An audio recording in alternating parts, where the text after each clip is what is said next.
ராபியா பஸ்ரியா என்ற ஒரு பெண்மணி இருந்தார். பேர் என்ன? ராபியா அல் அதவியா அல் பஸ்ரியா. அந்த பெண்ணுக்கு துனியால் ஒன்றும் இல்லை. பெண்ணுக்கு துனியால் ஒன்றும் இல்லை. முதலாவது கருப்பு. கருப்பாருன்னா மாப்பிள்ள வருவானா? கஷ்டம். முதலாவது கருப்பு, எல்லாருக்கும் வெள்ள தேவை. இரண்டாவது அடிமை. மூணாவது விடோ. விடோண்டா கணவனை இழந்துட்டா விதவை. நாலாவது பெரன். பெரன்டா அடிமை, இந்த மலடி. துனியால என்ன பாக்கியமால இருக்கா? ஒன்றும் இல்லை. ஆனா ஒன்று இருந்துச்சு. என்ன? அல்லாஹ்வுடைய நெருக்கம் இருந்துச்சு. அல்லாஹ்வுடைய நெருக்கம் இருந்துச்சு. அந்த காலத்தில் வாழ்ந்த மிகப்பெரிய இமாம் யார்? ஹசனுல் பஸ்ரி.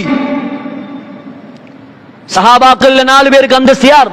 அபூபக்கர், உமர், உஸ்மான், அலி ரலியல்லாஹு அன்ஹும். அதே போல தாபிஈன்களில் 3 பேர் சிறந்தவர்.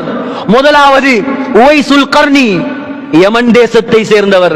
இரண்டாவது சயீத் இப்னுல் முஸையிப், மதீனாவை சேர்ந்தவர். மூணாவது ஹசனுல் பஸ்ரி, பஸ்ராவை சேர்ந்தவர். அந்த ஹசனுல் பஸ்ரி அழகான வாலிபர், ஒரு இமாம், மதுஹபின் இமாம், அரச குடும்பத்தை சேர்ந்தவர், இளம் பொடியன். அவர் பெண் கேட்டால் முழு பஸ்ராவும் பெண் கொடுக்கும். அப்படியானால் அவர் யார கல்யாணம் முடிக்க ஆசைப்பட்டார்? இந்த கருப்பு பெண்ணை, அடிமை பெண்ணை. ஏன்? முஹம்மது ஸல்லல்லாஹு அலைஹி வஸல்லம் சொன்னார்கள், ஈமானை பார், அழகை பார்க்காத.